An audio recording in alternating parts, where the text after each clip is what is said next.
प्रणाम।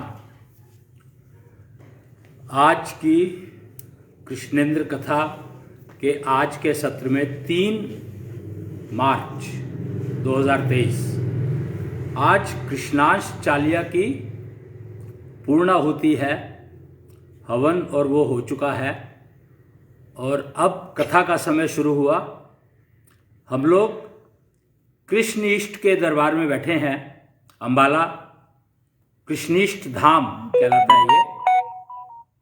और आज की कथा हम यहाँ पर करेंगे। इसका वॉल्यूम कैसे कम होगा? जो पीछे का वो आ रहा है ना इसमें। हाँ चल क्या हुआ? ऊपर से होता है ये। चल ठीक है जी। तो वो वॉल्यूम थोड़ा सा एडजस्ट कर रहे थे हम लोग। मेरे ख्याल से कंटिन्यू कर रही होगी, है ना जी। तो आज कृष्णाष्ट चालिया जो कि 23 जनवरी को 23 जनवरी से 3 मार्च तक चलती है। हर साल मनाई जाती है। ये 40 दिन का एक यज्ञ चलता है जिसकी आज पूर्णाहुति हुई। और इस पूर्णाहुति से पहले पहले मतलब इस कृष्णाष्ट चालिया में बहुत कुछ हुआ है। इस पृथ्वी पर इतनी सारी एक्टिविटी हो गई कि समझ में आया ही नहीं कि हो क्या रहा है। इतनी तेजी से बदलता चला गया सब कुछ। परीक्षित गढ़ी का नाम आया और वहां पर ब्रह्मांडधीश ने अपना डेरा लगाया। मैं आपको एक फोटो दिखाता हूं।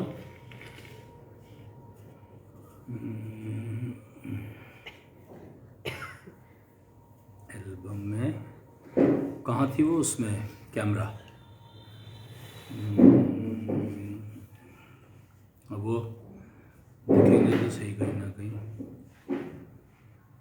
ये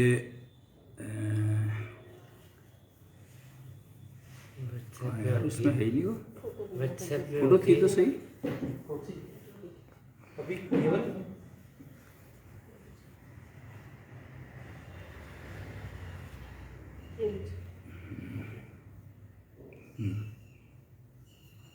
नहीं ये नहीं यार।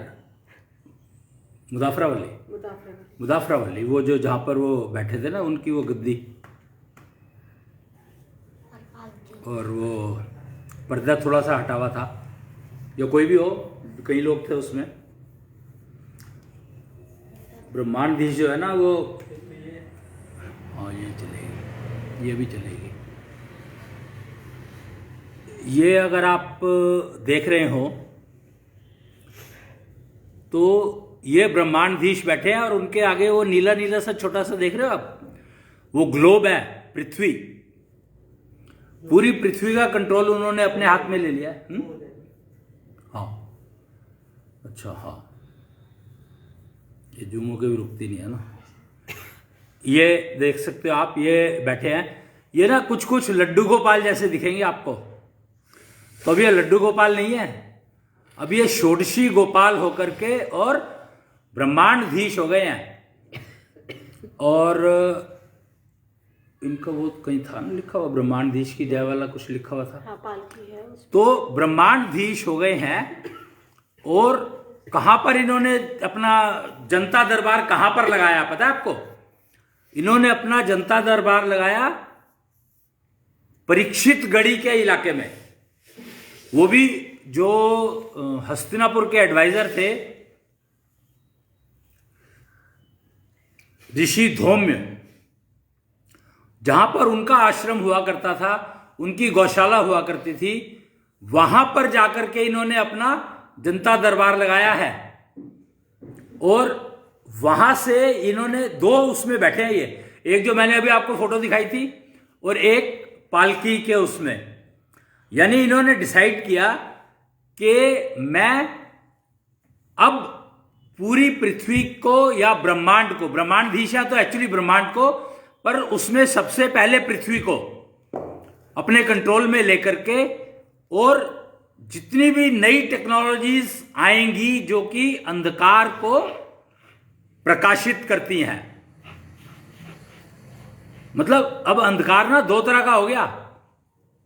एक अंधकार जो कंफ्यूजन देता है, कंफ्यूजन के कारण अंधकार, और एक वो अंधकार जो ज्ञान देता है।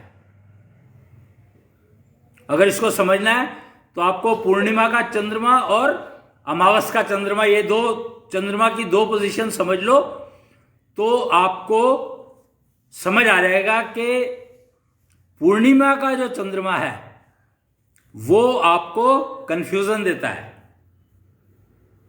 कि सूर्य की रोशनी ज्यादा बेटर है, सूर्य की ऊर्जा ज्यादा बेटर है या चंद्रमा की ऊर्जा ज्यादा बेटर है। दोनों चाहिए। और अमावस, सूर्य की अमावस तो होती नहीं है, चंद्रमा की अमावस होती है, और अमावस में कृष्ण दिखाई देते हैं। अमावस में कृष्ण दिखाई देते हैं और वो अज्ञान को काटने के लिए है। मतलब अमावस में जो ज्ञान अज्ञान का वो खुल जाता है दरवाजा। बेसिकली अमावस और पूर्णिमा में फर्क ही यही है कि पूर्णिमा तो किसी और चीज को देखने नहीं देता, कहते चांद को ही देखते रहो हर समय, और कुछ देखने नहीं देता वो। और उसके अंदर कृष्णांश होते हैं पर कृष्णांश दिखाई नहीं देते। अब ये कृष्णांश कौन, तो वो समझना है तो आप ये देखो कि सूर्य में जो एनर्जी देते हैं, ऊर्जा देते हैं, वो है नारायण। और पूर्णिमा में जो ऊर्जा देते हैं वो नारायण का एक, वो समझो कि कृष्णांश रूप जो है, सूर्य में नारायण के उससे बैठे हैं और कृष्णांश के रूप में चंद्रमा में बैठे हैं पूर्णिमा के। और अमावस अज्ञानता के दरवाजों को खोलता है, अज्ञानता के अंधकार को मिटाता है, इसीलिए कृष्ण दिखाई देते हैं उसमें, अमावस में। और कृष्ण को तो समझना बड़ा मुश्किल काम है। 16 कला संपूर्ण थे और फिर उसके बाद वो सांदीपनी आश्रम गए पढ़ने के लिए। जो 16 कला संपूर्ण थे तो पढ़ने के लिए गए क्या, और वहां पर मिला कौन, तो वहां पर मिले सुदामा।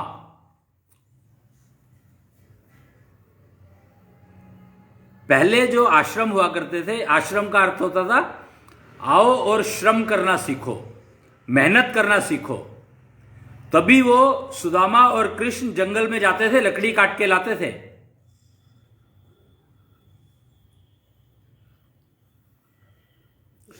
तो श्रम करना सीखो। तो श्रम करना कैसे, किसको कहते हैं, क्या है, वो शायद कृष्ण सीखने गए थे क्या, पता नहीं। अब वो क्या सीखने गए थे, क्या नहीं सीखने गए थे, इस बारे में तो चर्चा आप सांदीपनी आश्रम में जाकर के कर सकते हैं, वहां आपको पता लग जाएगा ये बात। पर उन्होंने पूरी शिक्षा सांदीपनी गुरु से कुछ ही दिनों में ले ली थी, शायद वो 64 दिनों में ले ली थी, ऐसा लगता है। तो ये 64 का वो क्या है, 64 एक बहुत इंपॉर्टेंट शब्द है, नंबर है। 64 एक बहुत इंपॉर्टेंट नंबर है।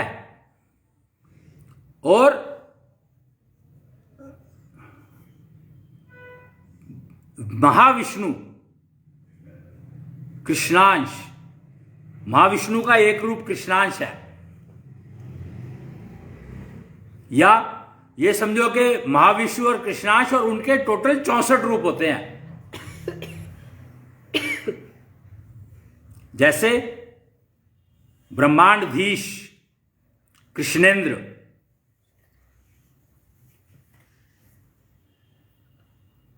जैसे कृष्णीष्ट, ये जो हम बैठे हैं उनके धाम में, ऐसे ही 64 रूप हैं उनके, जिसके बारे में आप चर्चा करना चाहें तो किसी भी मंदिर में जाके बात कर सकते हैं, पता कर सकते हैं। तो वो 64 रूप का ज्ञान सांदीपनी आश्रम में मिला कृष्ण को, हम ये मानते हैं। हमें एक्चुअली नहीं पता क्या मिला उनको, पर जो हमें समझ में आया वो यही आया कि उनको इन 64 रूप का ज्ञान मिला। और वैसे 64 योगनियां कही गई हैं, और वो 64 योगनियां शायद एक एक रूप के साथ जुड़ी हुई होंगी, ऐसा संभव है, संभावना है, पक्का हमें नहीं पता।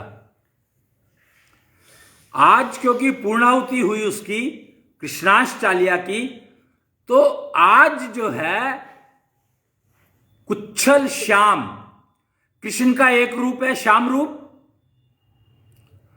तो कुच्छल श्याम के आज अवतरण हुआ है कृष्णीष्ट धाम में। और उसकी वो फोटो दिखा सकते हैं क्या? कुच्छल श्याम की फोटो लगा के दिखा दो। हाँ इसमें थी ना, हाँ ये रही है मेरे पास।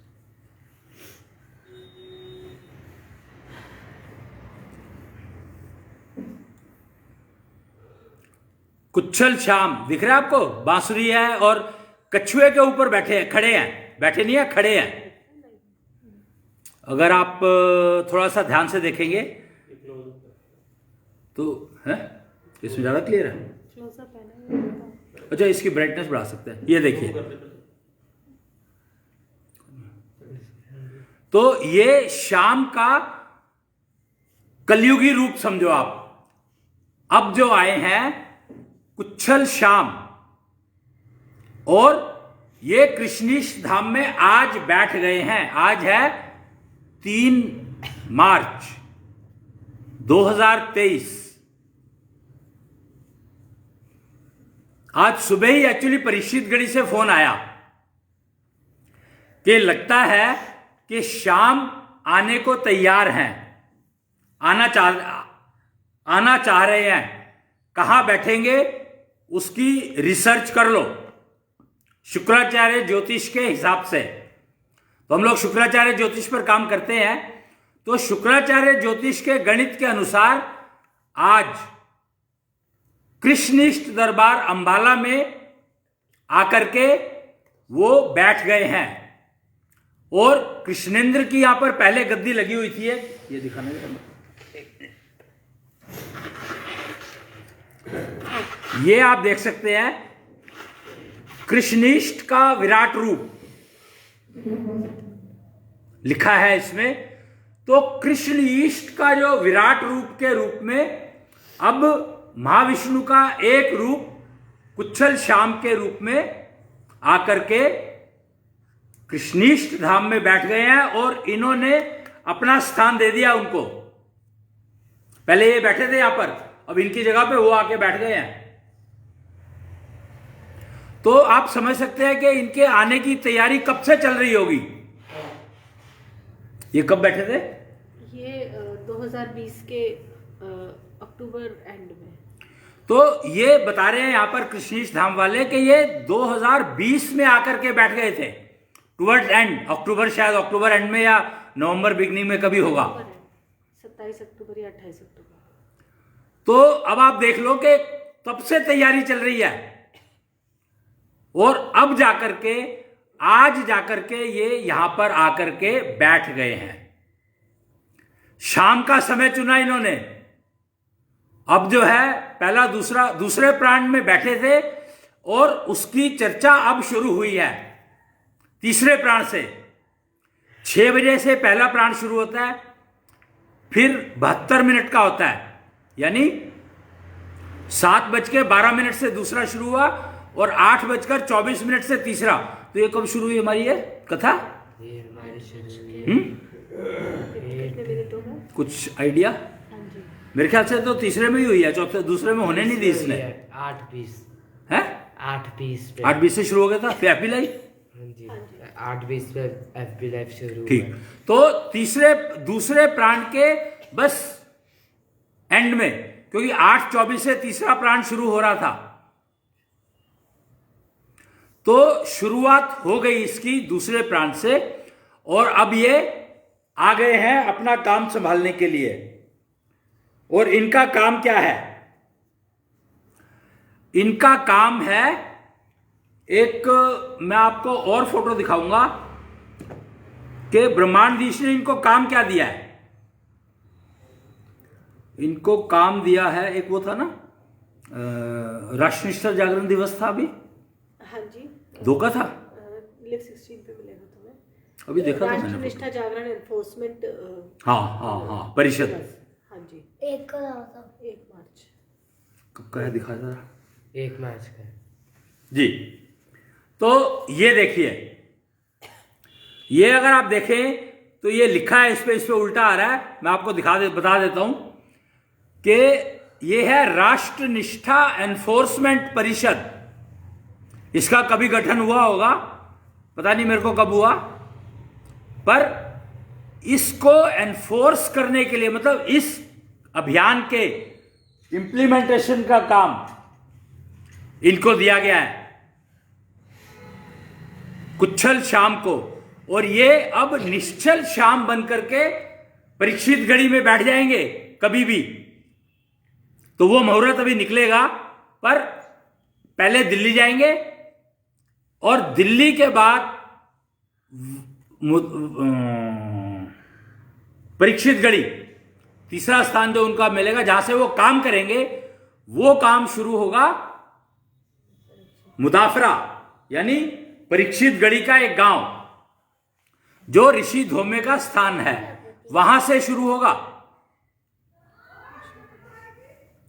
तो आज का दिन बहुत महत्वपूर्ण है और राष्ट्रनिष्ठा जागरण का काम इन्होंने अपने हाथ में ले लिया। और आप इनको मोटा मोटा ये समझ सकते हो, श्याम जो है वो हम लोग, श्याम बाबा किसको कहते थे? खाटू वाले श्याम को। तो उनकी सारी वो जो है, समझो कि उनका वो काम कर रहे हैं, इनके उस पर उनका जो काम है, इस राष्ट्रनिष्ठा एनफोर्समेंट का काम उनका है और उनसे, इनके माध्यम से वो काम पूरा होगा। अब मुझे नहीं पता कि खाटू श्याम इन श्याम में मर्ज होंगे या वो कैसे काम करेंगे, ये हमें नहीं मालूम। पर श्याम बाबा, क्योंकि खाटू वाले श्याम को भी श्याम बाबा कहा जाता है, और कृष्ण ने अपनी भक्ति उनको दी थी जब उनसे वो ले लिया था, क्या गुरु दक्षिणा के रूप में उनका शीश ले लिया था। तो अब, और ये तो जो अपने क्या कहते हैं कुच्छल श्याम, ये तो पूर्ण है, और ये निश्चल श्याम बन करके बैठेंगे वहां पर।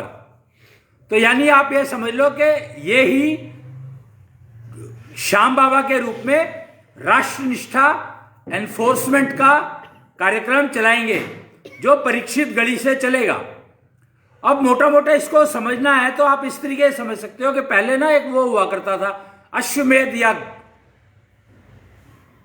अगर आपको पता हो उसके बारे में, जब पूरे के पूरे किसी इलाके को अपनी वो मनवानी होती थी, आधार नहीं क्या, कि हमारा राज्य आप स्वीकार करो नहीं तो युद्ध करो, 2 ऑप्शन होती थी। युधिष्ठिर ने चलाया था, अश्वमेध युद्ध किया था, अश्वमेध किया था ना, अश्वमेध किया था। तो उस समय में वो राज परीक्षित को देना था, दिया नहीं था अभी। तो युधिष्ठिर ने वो सारी तैयारी करी, पूरी पृथ्वी को एक छत्र के नीचे लेकर आए और परीक्षित को राजा घोषित किया।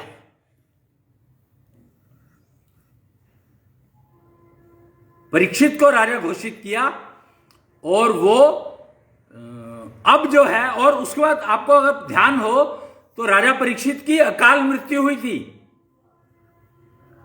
राजा परीक्षित की अकाल मृत्यु हुई थी तक्षक नाग के काटने से। तो वो अकाल मृत्यु में के बाद अब परीक्षित गढ़ी फिर से जागृत हो गई है और अब ब्रह्मांडधीश पहले वहां पर जाकर बैठे, उससे पहले वहां पर भैरव बैठे जाकर के, कुच्छल भैरव। कुच्छल भैरव का कोई है क्या वो फोटो? मुदाफरा की वो दिखाओ अगर है तो। नहीं, पूरी फोटो हो ना, मंदिर की फोटो। तो वो वहां पर जाकर के कुच्छल भैरव पहले बैठे। वो कब बैठे थे तो जब वो तकरीबन कब बैठे थे?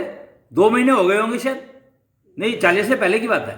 कुच्छल भैरव, हाँ ये तो 21 में बैठ गए, 2021 21 में तो ना, 22 में तो बैठे तो हैं। 22 में बैठे हैं। मतलब वो काफी पहले बैठ गए थे। यानी काफी पहले बैठने का मतलब क्या है? तो काफी पहले बैठने का मतलब यह है कि उन्होंने वहां पर वो तैयारी शुरू कर दी थी जिससे कि ब्रह्मांडधीश उस स्थान पर आ सके।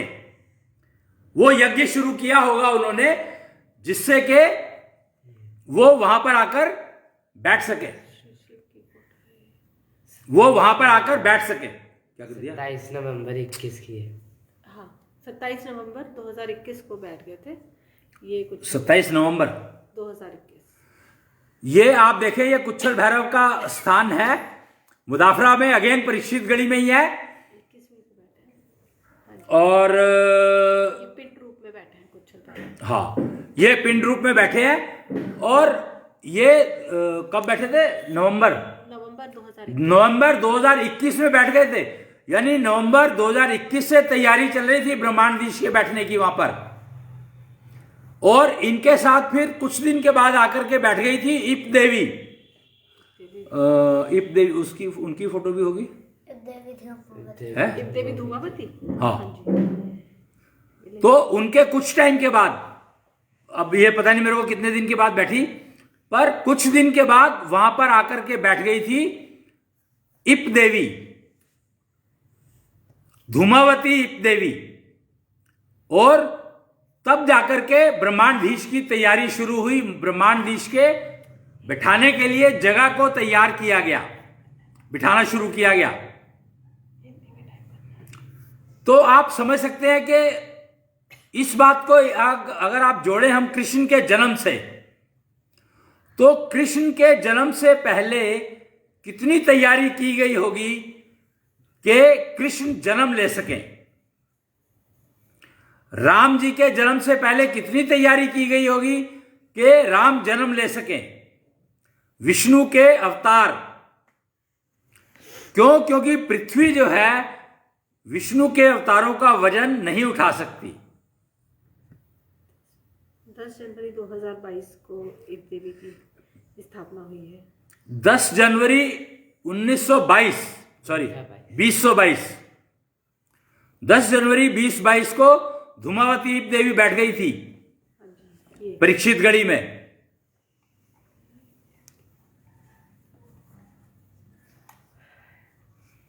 ये देख सकते हैं, ये इसकी वो है बैनर वहां पर लगा हुआ। तो ये अब बैठे हैं वहां पर, आप जाकर देख सकते हो। और आप अब जो है, जब ब्रह्मांडधीश बैठे हैं वहां पर, कब? 24 फरवरी को, 24 फरवरी 2023 को जाकर के बैठे हैं। और फिर वहां पर जाकर के बैठे 28 तारीख को परिक्रमा के लिए जाकर के बैठ गए। 28 को बैठे थे ना? 28 को खुला था। 28 फरवरी को उन्होंने आदेश दिया, जब ब्रह्मांडधीश बैठ गए तो उन्होंने आदेश दिया कि मैं अपने प्रजा को अपने आप देखूंगा, तो मेरे लिए पालकी लगाओ। तो 28 तारीख को है क्या पालकी की फोटो? हाँ जी, पालकी की मिलेगी, पालकी की फोटो चाहिए। थी तो सही, कहीं पे पता नहीं क्या होंगी। देवी जी फोटो। हाँ जी। पालकी की उन्होंने, ये देखो, ये पालकी लगी वहां पर, उन्होंने लगवाई कि मैं हर 15 दिन में एक बार परिक्रमा के लिए निकलूंगा और भैरव के पास जाऊंगा, कुच्छल भैरव। और क्योंकि कुच्छल भैरव जो है टेक्नोलॉजी देने के एक रूप है, महाविष्णु का एक रूप है कुच्छल भैरव। और उन्होंने नया क्या बनाया समाज के हित के लिए, या उनके पास, ब्रह्मांडधीश के पास कुछ रिक्वायरमेंट आई, कोई वो आई, शिकायत आई कि ऐसी ऐसी प्रॉब्लम आ रही है, इसका सॉल्यूशन चाहिए। तो उस सॉल्यूशन को बनाने के लिए भैरव को वो कहने के लिए कि आपको अब इस समस्या का समाधान ढूंढना है, खोजना है।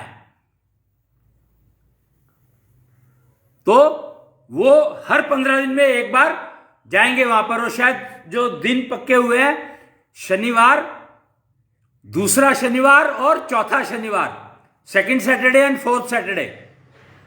समय शायद सुबह का रहेगा, सुबह का समय हाँ जी, 11 बजे 10 बजे। 10 बजे। तो सुबह 10 बजे परिक्रमा होगी वहां पर हर दूसरे और चौथे शनिवार को। और 11 मार्च को पहली परिक्रमा होगी। एक्चुअली पहली परिक्रमा तो हो चुकी है, वो शिव से, श्री शिव से परमिशन लेने के लिए ब्रह्मांडीश निकले थे कि श्री शिव भी एक रूप है ब्रह्मा जी का, सॉरी महाविष्णु का एक रूप है श्री शिव। शिव का गंगा धारण हो। और वो है, मतलब जब शिव ने गंगा धारण की थी, वो शंख टेक्नोलॉजी के बारे में शायद कल बताया गया था, तो शिव ने गंगा को जब धारण करने के लिए जो टेक्नोलॉजी यूज की थी, तो महाविष्णु का एक रूप है शिव। तो श्री शिव की स्थापना हुई थी ब्रह्मांडीश के बैठने से पहले। तो उनसे परमिशन लेने के लिए उन्होंने एक परिक्रमा, अपने वहां से निकले थे अपने घर से, अपने महल से, और श्री शिव के पास गए और उनसे उनको बता करके कि हाँ अब हम यहां से कार्य शुरू कर रहे हैं, जनता दरबार लगाना शुरू करेंगे और हर 15 दिन में परिक्रमा होगी, हम लोग जाएंगे बाहर। तो उनकी इजाजत लेकर ही वो निकले थे बाहर। और ये इजाजत वाला जो कॉन्सेप्ट है ना, अगर आपको समझना है तो आप सांदीपनी आश्रम जाना पड़ेगा आपको। सांदीपनी आश्रम में एक शिवलिंग है, शिवलिंग तो बहुत जगह होता है, तो वहां पर जो शिवलिंग है वो एक्चुअली कहा जाता है कि वो साक्षात शंकर हैं। जब कृष्ण पढ़ने गए थे सांदीपनी आश्रम, तो उनसे मिलने के लिए उनको नहीं बुलाया, उनसे मिलने के लिए महाकाल खुद गए थे अपनी सवारी लेकर के सांदीपनी आश्रम मिलने के लिए उनको। और वहां पर नंदी बैल जो है ना खड़े हैं, ज्यादातर आप अधिकतर देखोगे तो जहां पर शिवलिंग होता है उसके सामने नंदी बैल बैठे होते हैं, नंदी पर वहां पर नंदी खड़े हैं। तो वो खड़े क्यों है उसके बारे में वहां पर बताया गया हमें। आश्रम में जो गुरु बैठते हैं पंडित जी, उन्होंने बताया कि गुरु का आश्रम है तो गुरु की आज्ञा के बिना बैठ नहीं सकते। और क्योंकि वो गुरु से मिलने तो गए नहीं थे, कृष्ण से मिलने गए थे, तो गुरु वहां पर थे नहीं, या होंगे भी तो वहां नहीं थे जहां कृष्ण थे, क्योंकि वो कृष्ण के कमरे में गए होंगे मिलने के लिए, हॉस्टल में रहते थे, कुटिया में गए होंगे उनकी।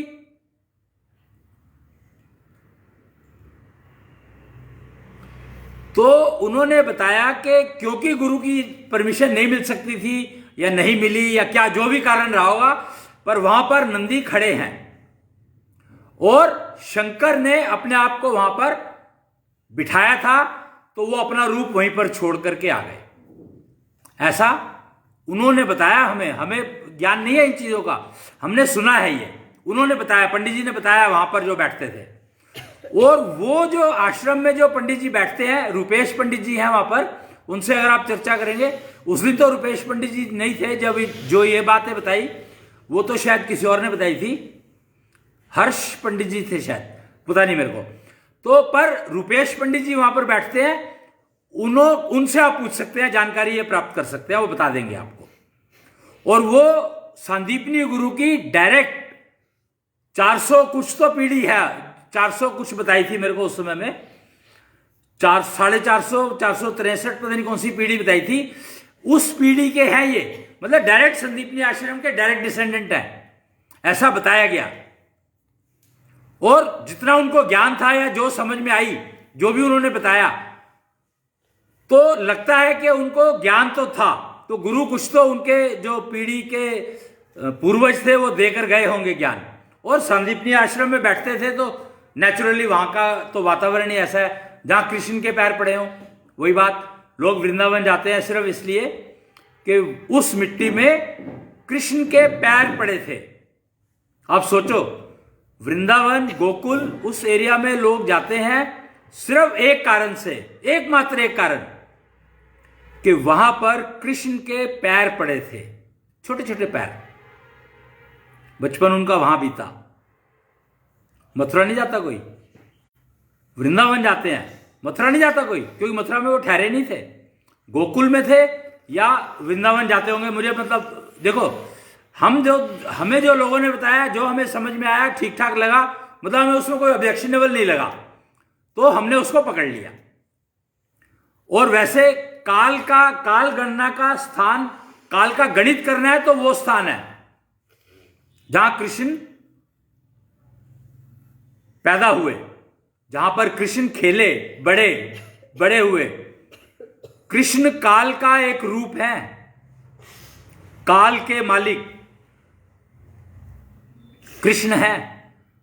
काल का रेफरेंस, काल की गणित करनी है तो जो रेफरेंस है वो महाकाल है। लेकिन गणित जहां पर होगी, कैलकुलेशन जहां पर होगी, गणना जहां पर होगी, वो है कृष्ण का स्थान, कृष्ण का जन्म स्थान, या जन्म स्थान कह लो, या जहां पर पले वो पैदा होते ही।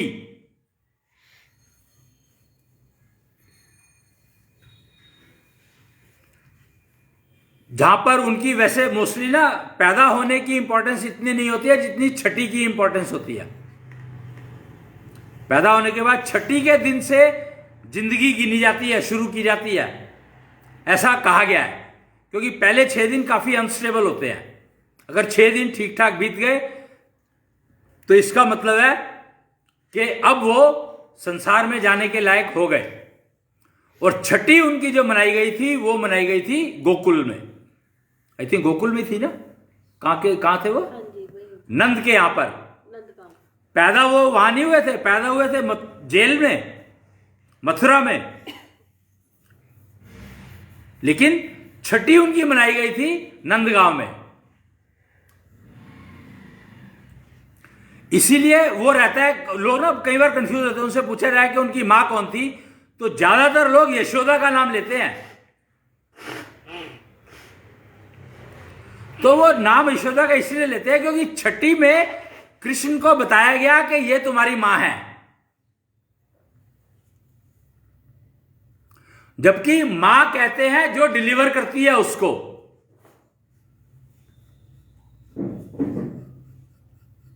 तो हम उसमें जा नहीं रहे हैं, हम सिर्फ जानकारी समझने की कोशिश कर रहे हैं। क्योंकि अब जो है काल आधारित शिक्षा का शुरुआत हो चुकी है। कब डिक्लेयर करी गई थी ये? काल आधारित 1 शिक्षा। मार्च को। वहां 1 को करी थी ना, 1 को। वहां पर 28 को, छठी को। ब्रह्मांडधीश 24 तारीख को बैठे थे और उनकी छठी थी 1 मार्च को। तो छठी के दिन डिक्लेयर करी गई थी काल आधारित शिक्षा। उससे पहले समय आधारित शिक्षा चलती थी। तो अब समय आधारित शिक्षा की जगह काल आधारित शिक्षा का चलन शुरू हो चुका है 1 मार्च से। इसीलिए कृष्ण की बात आई। और कृष्ण का श्याम रूप जो है वो कब था? जब वो बंसुरी बजाते थे तो वो श्याम रूप था उनका। कृष्ण जब बांसुरी बजाते थे तो वो श्याम रूप में बजाते थे। पता है आपको? बात ये पता नहीं होगी मेरे ख्याल से। पता भी हो तो ठीक है, पता है तो वैलिड हो गई, नहीं पता थी तो अब बता रहा हूं मैं कि उनका जो कृष्ण का जो श्याम रूप था, वो जब बंसी बजाते थे तब श्याम रूप कहलाता था वो। और बांसुरी से धुन निकलती है, आप तो जानते ही हो, शंख से नाद होता है और बांसुरी से धुन निकलती है। और अभी यहां पर जब यह कृष्णिष्ठ धाम बना था तो यहां पर शंख धुन का कार्यक्रम शुरू हुआ था।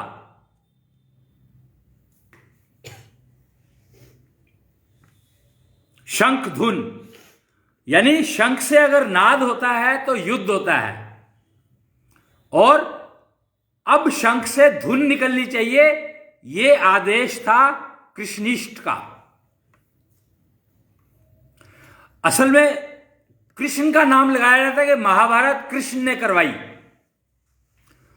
एक्चुअली कृष्ण ने करवाई कहते हैं लोग, पर असल में कहते, उनका मतलब होता है कि द्वारकाधीश ने महाभारत करवाई। अब कृष्ण ही द्वारकाधीश थे, तो कृष्ण ने महाभारत करवाई या द्वारकाधीश ने करवाई, एक ही बात नहीं हुई क्या? पर ऐसा है नहीं, एक ही बात नहीं हुई है।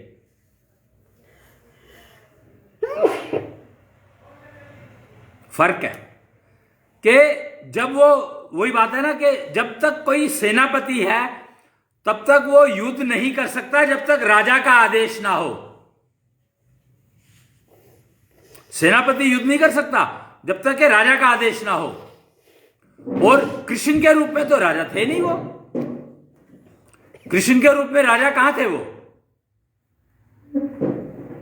राजा के रूप में तो जब द्वारकाधीश बने तभी राजा बने।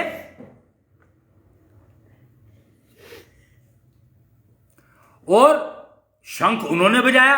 पहला शंख किसने बजाया था महाभारत में? कृष्ण ने, द्वारकाधीश ने ना। तो पहला शंख क्योंकि द्वारकाधीश ने बजाया तो उसका नाम लग गया कि वह महाभारत उन्हें शुरू कराई। और मेरे ख्याल से बात भी सही है, वैलिड तो बनती है ये कि जो पहला शंख बजाएगा युद्ध का, तो युद्ध तो हो गई। तो शंखनाद युद्ध करवाता था। अब कृष्णिष्ट का जब धाम बना यहां पर, तो उन्होंने कहा अब नाद नहीं, अब धुन निकालेगा कृष्ण। अब शंख जो है वो अब शंख धुन बजाएगा। शंख धुन बजाने का मतलब क्या हुआ? शंख धुन बजाने का मतलब हुआ कि शंख जो है वो आपकी वेस्ट को एनर्जी में कन्वर्ट करता है।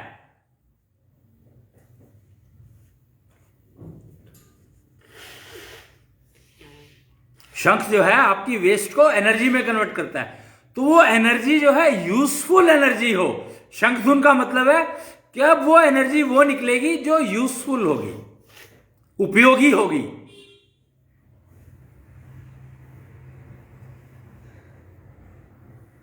और आज अब जो है बांसुरी आ गई है वापस।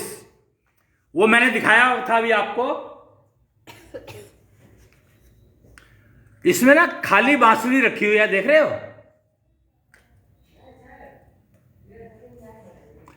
तो कृष्ण ने बांसुरी तो तभी लगवा दी थी। ये कब लगा था?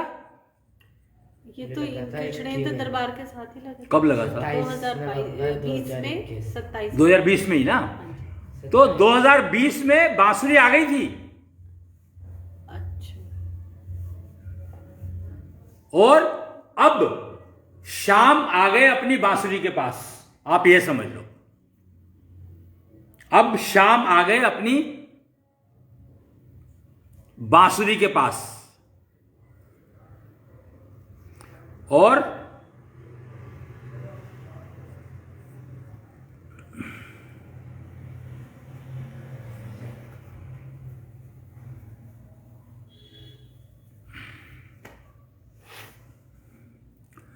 कुच्छल शाम, और पीछे चक्र देख ही रहे हो।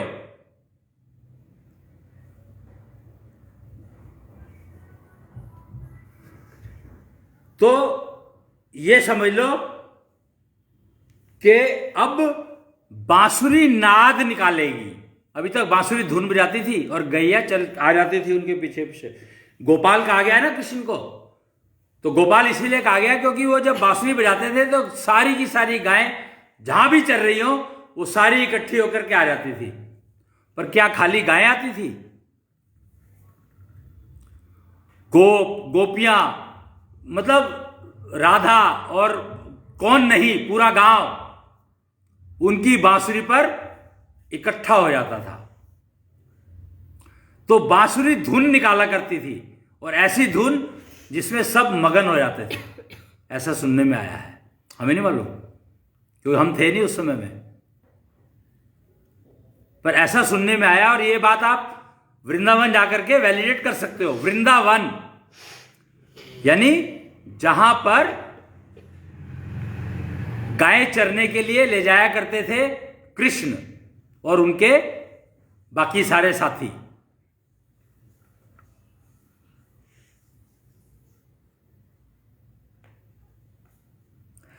तो अब आज से बांसुरी नाद निकालेगी, धुन नहीं निकालेगी। अब बांसुरी नाद निकालेगी। और बांसुरी नाद से क्या होगा?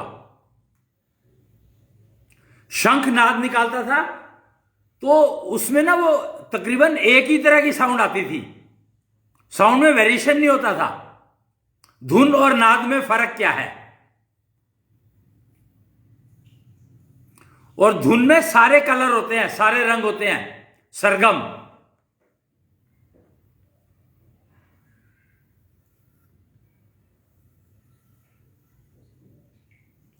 तो इसलिए शंख तो अब आपको एनर्जी देगा, उसका यूज जैसे मर्जी करो।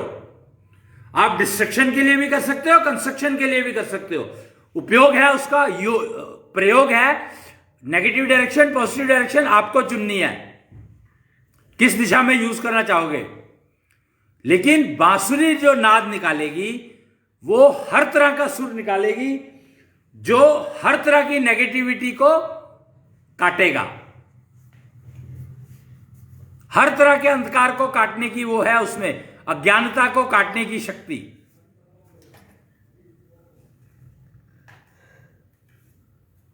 बांसुरी धुन में हर तरह की अज्ञानता को काटने की शक्ति है उसमें।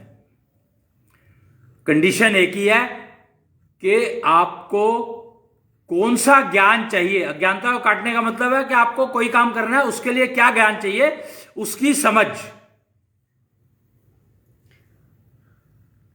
जैसे मान लो मेरे को एक पहाड़ पे, बहुत ऊपर किसी पहाड़ पर जाना है जहां पर ऑक्सीजन की कमी होगी, और मैं तो शहर में रहता हूं, मुझे पता ही नहीं है वहां पर क्या लेके जाना है, क्या होना चाहिए मेरे पास।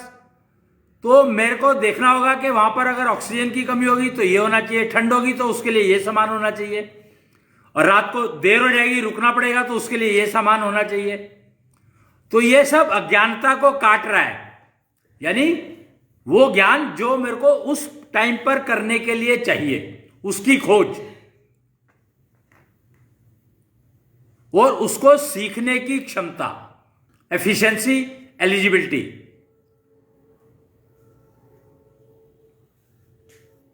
तो ये सारा का सारा सिस्टम जो है वो काल आधारित गणना में, काल आधारित एजुकेशन में ये सब चीजें कवर होंगी। अज्ञानता को कैसे काटना है, जिससे कि जो आपको काम करना है वही दिमाग की बत्ती में जले उसी पॉइंट पर कि अब मेरे को ये काम करना है तो उसके लिए ये चाहिए। मैं वही है कि मैं किचन के लिए कुछ सामान लेने जा रहा हूं, तो मुझे क्या लेना है फिर वो पता होना चाहिए, कहां मिलेगा तभी तो मैं जाऊंगा। ऐसे ही अगर कहीं मार्केट में घूमता रहा तो कैसे पता लगेगा मेरे को। तो मेरे को उस पर्टिकुलर दुकान पर ही जाना है जो सामान मुझे चाहिए। तो वो ज्ञान है, इंस्टेंट ज्ञान कहते हैं उसको। यानी अब मेरे को ये काम करना है तो उसके लिए जो मेरे को ज्ञान चाहिए वही मेरे लिए उपयोगी है, बाकी सब बेकार है। मैंने जो भी इकट्ठा कर रखा है कबाड़ा है वो सारा। अगर जो मुझे काम करना है वो ज्ञान मेरे पास नहीं है तो मेरे को जो भी आता है वो सब बेकार है। इसको समझना है तो उसके लिए आप ये समझ लो कि कुछ दिन पहले की बात है, कहां पर पता नहीं, एक स्टेट ने सारी जो इंफॉर्मेशन बोर्ड थे वो बदल दिए। कंट्री में था या तो किसी जगह पे, पहले वो किसी कंट्री, किसी और बड़ी कंट्री का हिस्सा था, फिर वो डिवाइड हो गई और उन्होंने सारे इंफॉर्मेशन बोर्ड बदल दिए। तो जिनको वो लैंग्वेज नहीं आती थी उनके लिए वो शहर, जबकि उनका घर था वहां पर, सब कुछ था, पर अब उनको नहीं पता कि उनको क्या वहां पर क्या लिखा है क्या नहीं लिखा है।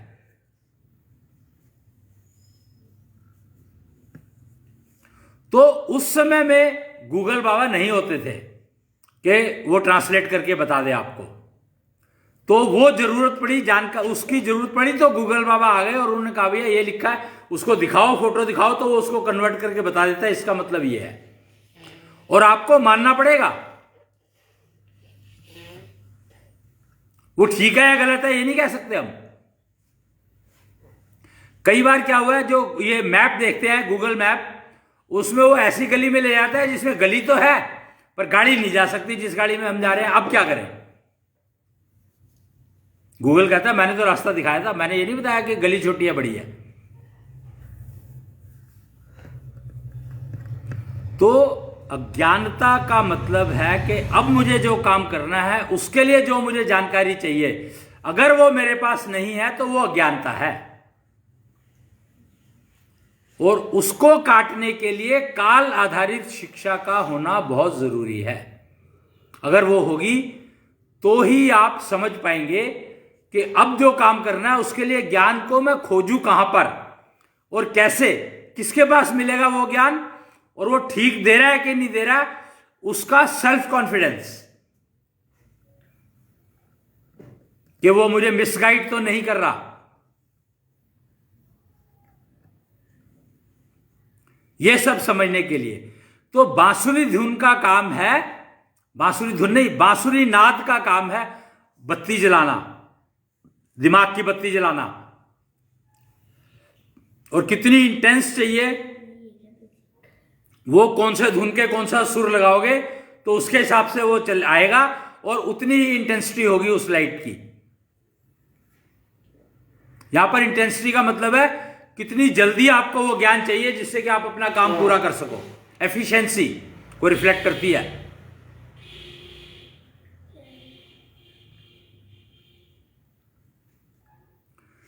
तो आज का सत्र अब हम यहां पर समाप्त करेंगे। मोटी मोटी मेन इंफॉर्मेशन दे दी, वो हो चुका है। क्या कहते हैं उसको, शुक्र चालिया का जो आज पूर्णाहुति थी वो हो चुकी है और कुछल शाम बैठ चुके हैं और आगे का कार्यक्रम चलेगा। और हम गाय ज्ञानिता के साथ आज के सत्र का समापन करेंगे। तो गाय ज्ञानिता गा लेते हैं। इतनी शक्ति हमें दे न माता, मन पे विश्वास कमजोर ना हो। अनेक रस्तों में है एक रास्ता, भूल कर भी कोई भूल ना हो। इतनी शक्ति हमें दे न माता, मन पे विश्वास कमजोर ना हो। जय कृष्णेंद्र। जय जय कृष्णेंद्र।